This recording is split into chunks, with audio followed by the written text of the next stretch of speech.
This, of course, is where civil society formations have rejected the passing of the Electoral Amendment Bill by members of the Portfolio Committee on Home Affairs yesterday.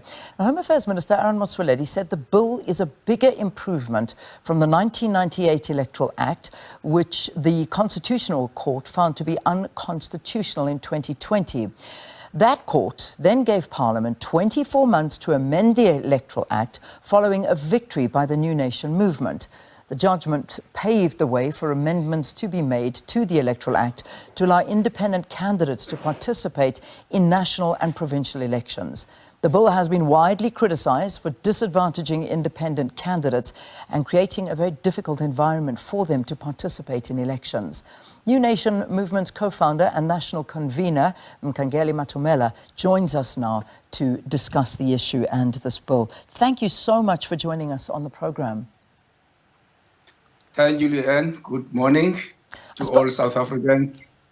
I suppose the question we need to ask you is this outcome a victory in any way? I mean, considering the 2003 Van Zyl-Slabbert report that was commissioned by former President Thabo Mbeki but never saw the light of day, is Motsoaledi correct when he says that it's an improvement?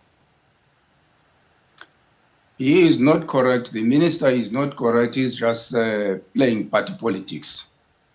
The truth is that the Constitutional Court ruled that Parliament facilitate that everyone who is an adult citizen in South Africa is free to make political choices. That means all the Section 18 citizen associations, including political parties, are allowed to make political choices in South Africa. This bill, which has been passed by Parliament, is still, in my view, giving political parties an upper hand.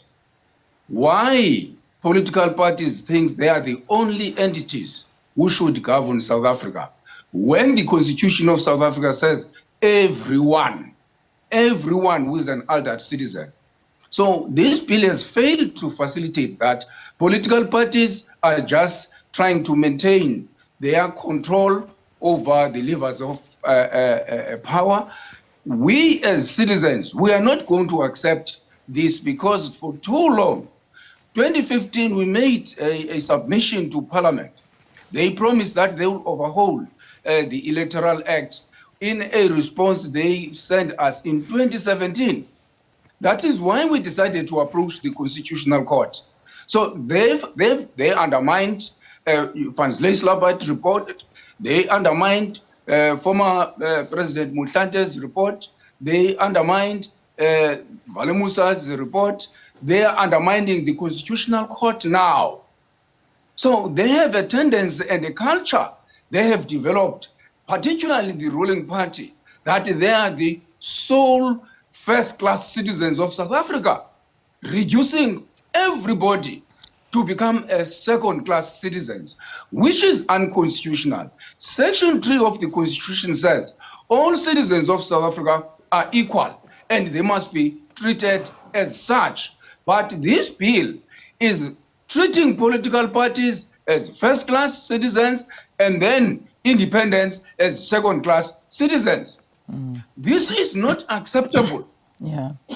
Now, so yesterday the MP who made presentations on the bill said the Court in its judgment didn't prescribe on the electoral system to be followed, but basically left it to the Parliament as long as that system allows independent candidates to stand and to be able to hold office. But does the bill really reflect the spirit of the Court judgment? Leanne, the Constitutional Court was confirming what is contained in the Constitution. As I've explained to South Africans, the Constitution says everyone. So the political parties who supported the bill as it stands, they are undermining the Constitution. That amendment bill is inconsistent with the Constitution. And Section 2 of the Constitution says, any decision, any legislation which is inconsistent with the Constitution is invalid. That electoral amendment bill will be rejected by the Constitutional Court as it stands. And we know exactly what we're going to do, because we've discussed this with our lawyers for a long time. And we indicated to the Constitutional Court when Parliament was asking for an extension, we indicated to the court that we don't believe that Parliament is genuine because they have been dragging their feet on this matter. And Constitutional Court said that is premature. Let's give them an extension, which is fine. Here it is. They told us on Friday that from Tuesday there will be hearings. So no adequate or meaningful consultation has been done with the citizens of South Africa in this regard. Yeah. All the civil society organizations which made oral presentations, which have written, excuse me, which have written to the Home Affairs Committee, their submissions were rejected outright. And when you listen to the chairperson and other members of political parties, they're saying that is democracy. That is nonsense. Why am I saying so? It is because to listen to the people is to listen to them and seriously consider what they are presenting, not just listen to them and then go to Parliament and vote the party position, which is against the will and purposes of the people. ANC in particular is beyond a disappointment. It is a disgrace, because the vision of the liberation movement was that the people shall govern. And people are not governing today. Political parties are governing. They sit in their corners, take resolutions, and tell the people who to vote for. Citizens of South Africa in their local constituencies don't even know the members of Parliament, because they are imposed to them by political parties. That is not what we fought for as the people of South Africa. This freedom cannot be, the victory for this freedom cannot be claimed by political parties, because it is the citizens of South Africa who fought, who made South Africa ungovernable until the people were in power. We will not stop on this thing until the people are on power, they are governing. We are going to insist in court that those unconstitutional clauses must be replaced by constitutional clauses and be read into that legislation. So we believe that this time the court is going to agree with us. Mkangeli, let's have a look at the notion of a constituency-based system, which the New Nation movement also supports, is that it improves accountability. However, when you hear from some leaders, like let me just put Freedom Front Plus leader Dr. Peter Groenewald into the equation, because yesterday he argued that no electoral system will make a person accountable. He said there's more accountability by a party representative than an independent candidate. So let's keep that in mind and talk about the constituency-based system, which most of the civil society organizations, including the NNM, believe it is what South Africa needs. Thank you, Leanne. If you take the, excuse me, I'm a bit feverish. No problem. If you take, for example, that argument, I listened to him. I listened to that debate. That is the fiction which political parties have been selling to the people of South Africa. That is fiction. It is wrong to believe that it is only through political parties that the people of South Africa can make political choices. The Constitution is very clear. But this Electoral Act, we took to the Constitutional Court to be declared unconstitutional, preserved that right only to political parties against the Constitution. That is why the Constitutional Court agreed with us that this Electoral Act is unconstitutional, because Section 18 of the Constitution recognizes any association you may call of non-partisan citizens and political parties as well. So when you read Section 19, for example, it says everyone, including political parties. But political parties, through legislation, decided to exclude everybody in violation of the Constitution of South Africa.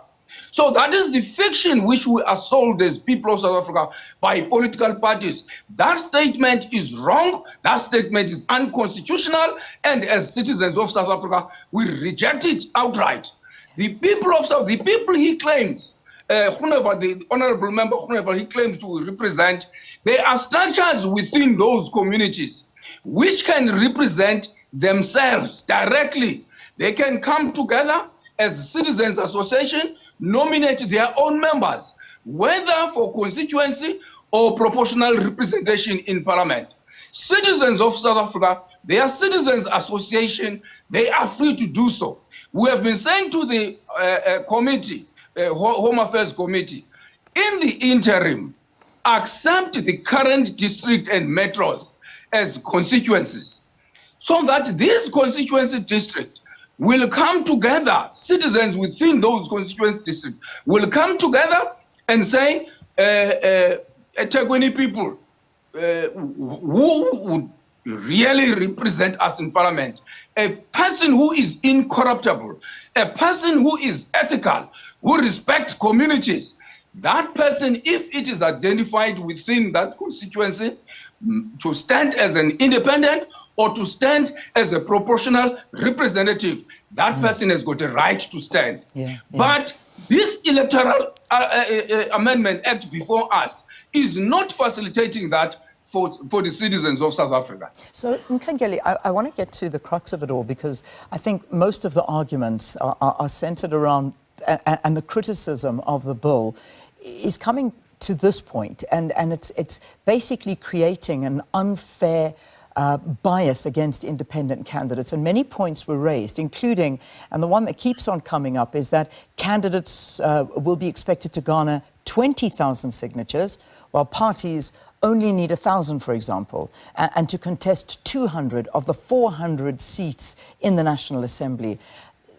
These are the hurdles that almost have been put in the way. And the sentiment really is that the ANC is the most likely to benefit from all of this. So talk to us about that. That is correct, Leanne. Political parties, in particular those who support this bill, are trying to make it difficult for independent candidates to contest elections. Why? Because they are afraid. Because they know that most South Africans are no longer confident in political parties and in the institutions of government. They know that citizens want an alternative. This is the time then for the citizens of South Africa to stand up and define and shape the new Electoral Act in South Africa. I may agree that it is not that Electoral Act which will make parliamentarians to be accountable. It is the citizens themselves. That is why we are saying all South Africans who have organized themselves into any formation, they are recognized by the Constitution. This Electoral Act must recognize them, but it is not in the currency. In the current, we have debated that. We have made submission. The committee has rejected that. Now, if citizens within the constituency districts come together into assemblies and councils. In local government, we have got ward committees. Let's have that type of an arrangement so that the citizens can come together, identify their own incorruptible, ethical constituency and proportional independence, if you like, so that they directly represent their best legitimate interests in provincial legislatures and national, and come back to the people and report. Take this, for example. It's only political parties who deploy people in parliament, and they've got a right to recall those people. Why that right is a preserve of political parties, when the citizens have the same powers in terms of the Constitution? So the citizens within their own constituency districts must be able to identify leaders and sign them, make them to sign a contract that you will come and report to us regularly, and we'll give you fresh mandates when needs be. And if you don't do that, we will remove you. So that legislation is not facilitating that. That is why members of parliament are saying it's only political parties which can do that. It is their own making. That thing is unconstitutional. Citizens within a constituency district have a right to identify, to deploy, if you like, and recall those public representatives when they are not performing or when they are corrupt. That right is reserved only for citizens, not only political parties.